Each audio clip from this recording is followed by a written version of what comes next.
Hello बच्चों, class 11th chemistry का unit second structure of atom जिसे शुरू करने वाले हैं। ये आपकी केमिस्ट्री का इम्पोर्टेंट चैप्टर है ना, जिससे आपका केमिस्ट्री का एक तरह से पूरा बेस तैयार होने वाला है। ये हमारे 11th केमिस्ट्री के अंदर हमारा ये सेकेंड चैप्टर, थर्ड चैप्टर और फोर्थ चैप्टर आपके लिए बहुत इम्पोर्टेंट है। इन तीनों चैप्टरों की एक एक बात को आपको अच्छे से क्लियर करना है, और यदि इन तीनों चैप्टरों की एक एक बात यदि आपको अच्छे से दिमाग में बैठ गई तो आपको केमिस्ट्री में अच्छे नंबर लाने से कोई नहीं रोक सकता, है ना। तो बिल्कुल इस सेकंड चैप्टर को हम एक एक छोटे छोटे पार्ट के रूप में पढ़ने वाले हैं। ये आज का हमारा पहला पार्ट रहेगा। इसके बाद एक एक करके इसके दूसरे पार्ट में आपके सामने लाने वाला हूँ। आप बिल्कुल ध्यान लगा करके, मन लगा करके पढ़िएगा, और जितना इंटरेस्ट के साथ पढ़ोगे उतना ही आपको ज़्यादा समझ में आएगा। तो बिना देर किए, बिना टाइम वेस्ट किए हम हमारा चैप्टर शुरू करते हैं। यूनिट सेकेंड, जिसका नाम हमारा है स्ट्रक्चर ऑफ एटम। मतलब जो हमारा एटम होता है, उस एटम का जो स्ट्रक्चर होता है वो कैसा होता है, उसके अंदर कौन कौन से पार्टिकल होते हैं और वो पार्टिकल कहाँ कहाँ पर होते हैं, और भी इसके अलावा उस एटम के अंदर जो इलेक्ट्रॉन है वो कहाँ पर भरे जाते हैं, कैसे भरे जाते हैं, किस तरीके से उनको लिखा जाता है। इसकी एक एक बात को हमें डिटेल से इस चैप्टर के अंदर पढ़ना है। तो हम शुरू करते हैं। सबसे पहले हमारा वर्ड, कौन सा वर्ड हमारा? Structure of atom. एटम के अंदर हमारा ये एटम वर्ड है वो कहाँ से लिया गया है? तो सबसे पहले हम शुरुआत करते हैं। The word atom has been derived from the Greek word एटोमियो। मतलब हमारा जो एटम वर्ड जो है वो कहाँ से बना है, कहाँ से उसकी व्युत्पत्ति हुई है? तो एटम वर्ड कहाँ से लिया गया है? तो एटम वर्ड हमारा ग्रीक वर्ड है ना, ग्रीक भाषा के अंदर एक वर्ड है, उसका नाम है एटोमियो, है ना। एटोमियो वर्ड से हमारा क्या बना है? एटम वर्ड बना है।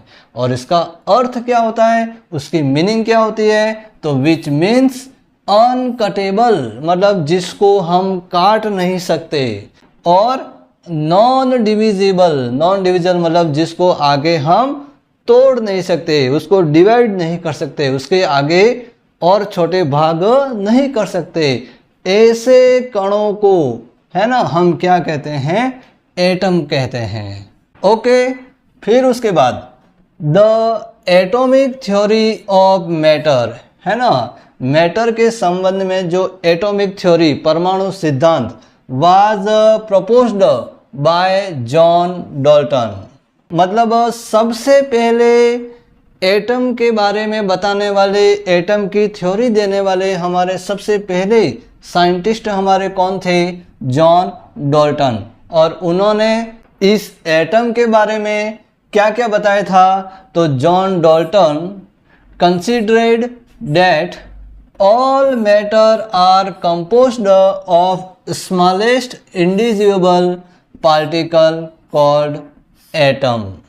मतलब जितने भी मैटर हमारे हैं, ऑल मैटर आर कंपोज्ड, वो किससे बने हुए हैं? तो कंपोज्ड ऑफ स्मॉलेस्ट, छोटे छोटे पार्टिकल से।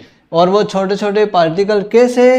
तो इनडिविजिबल। इनडिविजिबल मतलब जिसको आगे हम तोड़ नहीं सकते। ऐसे छोटे छोटे स्मॉलेस्ट पार्टिकल से हमारे जो मैटर होते हैं वो बने हुए होते हैं, जिसको उन्होंने क्या नाम दिया? एटम नाम दिया। किसने? जॉन डाल्टन ने। तो ये तो बात होगी एटम से रिलेटेड, हमारा एटम वर्ड कहाँ से लिया गया है, और एटम के बारे में सबसे पहले किसने बताया, क्या बताया, उसके बारे में दो तीन पॉइंट मैंने आपके सामने रखे हैं। अब आगे हम बात करते हैं सब एटॉमिक पार्टिकल ऑफ एटम। मतलब जो हमारा एटम होता है, उस एटम के अंदर भी छोटे छोटे पार्टिकल होते हैं। तो एटम के अंदर जो पार्टिकल होते हैं, इसको हम कौन से पार्टिकल कहेंगे? सब एटॉमिक पार्टिकल। तो एटम के अंदर कितने प्रकार के छोटे छोटे पार्टिकल होते हैं? तो एटम के अंदर 3 type subatomic particle are present in atom. मतलब एटम के अंदर मेनली है ना, मुख्य रूप से कितने प्रकार के 3 टाइप के सब एटॉमिक पार्टिकल होते हैं, और इसके अलावा भी होते हैं, लेकिन आपको अभी 11th में इन 3 प्रकार के पार्टिकल के बारे में पढ़ना है। ओके, तो सबसे जो 3 प्रकार के हमारे पार्टिकल हैं उनके नेम क्या होते हैं, उनके सिंबल क्या होते हैं, उनका चार्ज क्या होता है, एब्सोल्यूट चार्ज उसका क्या होता है, उसका मास कितना होता है, और उनकी डिस्कवरी किसने की, किसकी, तो इस एटम के अंदर जो 3 प्रकार के हमारे पार्टिकल हैं उनकी। तो सबसे पहले हम इस एटम के बारे में थोड़ी जानकारी प्राप्त कर लेते हैं। वैसे आपको पहले से पता भी है, लेकिन फिर भी थोड़ा बता देता हूँ कि हमारे किसी भी एटम के अंदर उसके बीच में, उसके सेंटर में ये हमारा सेंटर है एटम का। तो इस एटम के सेंटर को हम क्या कहते हैं, न्यूक्लियस कहते हैं। और उस न्यूक्लियस के अंदर कौन कौन से पार्टिकल होते हैं, तो एक तो हमारा P प्रोटॉन, और दूसरा हमारा कौन होता है, न्यूट्रॉन। और इस न्यूक्लियस के चारों ओर जो शेल होती हैं, ये जो शेल है, उस शेल के अंदर कौन रहते हैं, इलेक्ट्रॉन होते हैं, जो इस न्यूक्लियस के चारों ओर इन शेल के अंदर क्या करते हैं, चक्कर लगाते हैं। ये बेसिक बात जो आपको पता होनी चाहिए, किसके संबंध में, एटम के संबंध में। और आगे इसको डिटेल से पढ़ेंगे, लेकिन अभी मैंने शॉर्ट में इसको केवल आपको समझाया है, जो आपको ध्यान रखना है। ओके, तो ये 3 प्रकार के पार्टिकल कौन कौन से, तो सबसे हमारा पहला है इलेक्ट्रॉन, जिसको ई से, उसका सिंबल ई, दूसरा हमारा है प्रोटॉन P, और तीसरा हमारा है न्यूट्रॉन। इलेक्ट्रॉन, प्रोटॉन और न्यूट्रॉन 3 प्रकार के सब एटॉमिक पार्टिकल किसके अंदर होते हैं, एटम के अंदर। ओके, उनके सिंबल E, P और N। उसके बाद हम बात करते हैं उनके चार्ज की, मतलब वो जो पार्टिकल होते हैं उनके ऊपर किस प्रकार का चार्ज रहता है। तो हमारा जो इलेक्ट्रॉन होता है उसके ऊपर कौन सा चार्ज रहता है, नेगेटिव चार्ज। उसके बाद प्रोटॉन होता है, उसके ऊपर कौन सा चार्ज रहता है, पॉजिटिव। और न्यूट्रॉन के ऊपर, न्यूट्रॉन के हमारे जो पार्टिकल हैं उसके ऊपर किसी भी प्रकार का चार्ज नहीं रहता है, तो उसको हम क्या लिखते हैं, न्यूट्रल। ओके, फिर आगे बात करते हैं एब्सोल्यूट चार्ज, है ना, वास्तव में जो चार्ज होता है उसकी वैल्यू कितनी होती है। और चार्ज की वैल्यू हम किस में लिखते हैं, C मतलब क्या होता है, कूलम। कूलम के अंदर चार्ज की वैल्यू को लिखा जाता है। तो जो नेगेटिव चार्ज जो इलेक्ट्रॉन के ऊपर होता है उसकी वास्तविक वैल्यू हमारी होती है 1.6022 इंटू 10 की पावर -19। और उसी प्रकार हमारे प्रोटॉन के ऊपर जो चार्ज की वैल्यू होती है वो भी वही सेम होती है ना, सेम 1.6022 इंटू 10 की पावर -19 कूलम। ये दोनों किसके अंदर हैं, कूलम के अंदर है। बस केवल फर्क इतना है कि इलेक्ट्रॉन के आगे ये जो चार्ज होता है वो नेगेटिव होता है, इसलिए यहाँ पे माइनस लगाएंगे। और प्रोटॉन के ऊपर चार्ज पॉजिटिव होता है, इसलिए यहाँ पर आगे क्या लगाएंगे, प्लस लगाएंगे। बस केवल इतना सा अंतर है प्लस और माइनस का दोनों के चार्ज में। और हमारा न्यूट्रॉन के ऊपर कोई किसी प्रकार का चार्ज होता नहीं है, तो उसकी चार्ज की वैल्यू हमें क्या प्राप्त होती है, 0 प्राप्त होती है। उसके बाद हम बात करते हैं तीनों प्रकार के जो सब एटॉमिक पार्टिकल है उनके मास की। तो मास के अंदर, मास किस में लिखा हुआ है, ये केजी के अंदर लिखा हुआ है। केजी मतलब किलोग्राम के अंदर उसकी वैल्यू दी हुई है।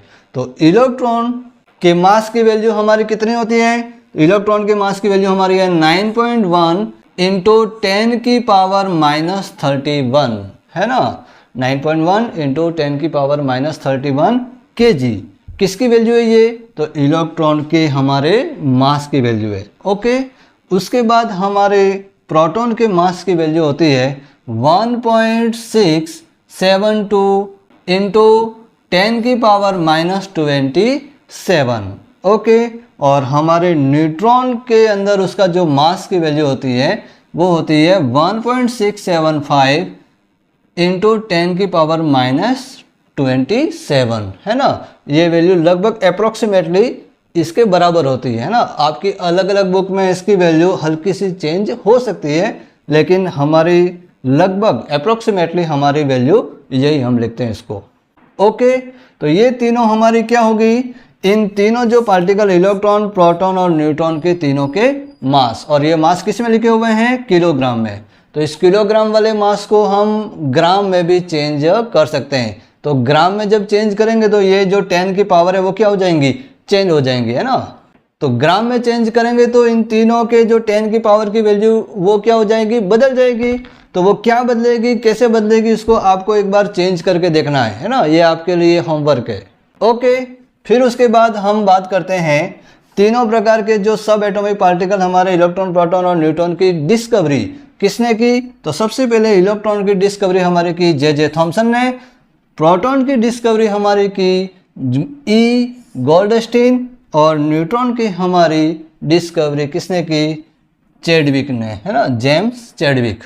ओके, तो ये हमने क्या पढ़ा, तो इस एटम के अंदर जो सब एटॉमिक 3 प्रकार के जो पार्टिकल होते हैं वो क्या क्या होते हैं, उनके ऊपर कौन सा चार्ज होता है, उनका मास कितना होता है, उनकी डिस्कवरी कितने की, और ये तीनों प्रकार के पार्टिकल उस एटम के अंदर कहाँ कहाँ पर होते हैं, उसकी छोटी सी जानकारी, है ना। ये जो बेस आपका है, ये जो जानकारी आपको 100% आपके दिमाग में होनी चाहिए। तो आगे जब भी इस चैप्टर को हम आगे पढ़ेंगे तो इसमें आपको कहीं भी कोई भी समस्या आने वाली नहीं है। तो चैप्टर पढ़ने से पहले हमें इस बात का जो नॉलेज जो आपको होना चाहिए वो मैंने आपको इस वीडियो के अंदर डिटेल से बताया।